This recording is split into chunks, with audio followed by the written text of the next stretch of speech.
the Nativity of the Lord, Christmas, mastering the day.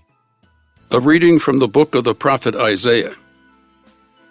How beautiful upon the mountains are the feet of him who brings glad tidings, announcing peace, bearing good news, announcing salvation, and saying to Zion, Your God is King. Hark, your sentinels raise a cry. Together they shout for joy, for they see directly before their eyes the Lord restoring Zion. Break out together in song, O ruins of Jerusalem. For the Lord comforts his people. He redeems Jerusalem. The Lord has bared his holy arm in the sight of all the nations. All the ends of the earth will behold the salvation of our God. The word of the Lord.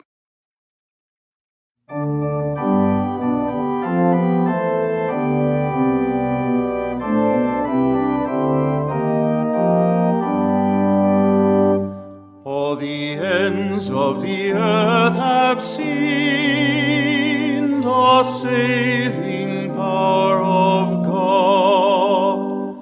All the ends of the earth have seen the saving power of God. Sing to the Lord a new song, for he has done wondrous deeds. His right hand has won victory for him, his holy arm. All the ends of the earth have seen the saving power of God. The Lord has made his salvation known. In the sight of the nations he has revealed his justice. He has remembered his kindness and his faithfulness toward the house of Israel. All the ends of the earth have seen the saving power of God. All the ends of the earth have seen the salvation by our God. Sing joyfully to the Lord, all you lands. Break into song, sing praise. All the ends of the earth have seen the saving power of God. Sing praise to the Lord with the harp and melodious song, with trumpets and the sound of the horn. Sing joyfully before the King, the Lord. All the ends of the earth have seen the saving power of God.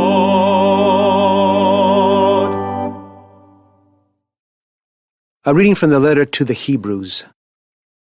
Brothers and sisters, in times past, God spoke in partial and various ways to our ancestors through the prophets. In these last days, he has spoken to us through the Son, whom he made heir of all things, and through whom he created the universe, who is the refulgence of his glory, the very imprint of his being, and who sustains all things by his mighty word. When he had accomplished purification from sins, he took his seat at the right hand of the Majesty on high, as far superior to the angels, as the name he has inherited is more excellent than theirs. For to which of the angels did God ever say, You are my son, this day I have begotten you? Or again, I will be a father to him, and he shall be a son to me. And again, when he leads the firstborn into the world, he says, Let all the angels of God worship him. The word of the Lord. A reading from the Holy Gospel according to John. In the beginning was the Word, and the Word was with God, and the Word was God. He was in the beginning with God. All things came to be through him, and without him nothing came to be. What came to be through him was life, and this life was the light of the human race. The light shines in the darkness, and the darkness has not overcome it. A man named John was sent from God. He came for testimony, to testify to the light, so that all might believe through him. He was not the light, but came to testify to the light. The true light, which enlightens everyone, was coming into the world. He was in the world, and the world came to be through him, but the world did not know him. He came to what was his own, but his own people did not accept him.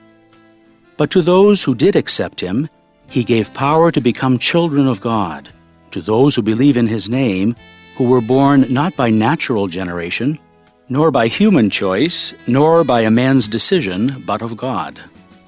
And the Word became flesh, and made his dwelling among us, and we saw his glory. The glory is of the Father's only Son, full of grace and truth. John testified to him and cried out, saying, "This was he of whom I said, 'The one who is coming after me ranks ahead of me, because he existed before me.'" From his fullness we have all received grace in place of grace, because while the law was given through Moses, grace and truth came through Jesus Christ. No one has ever seen God. The only Son, God, who is at the Father's side, has revealed him. The Gospel of the Lord.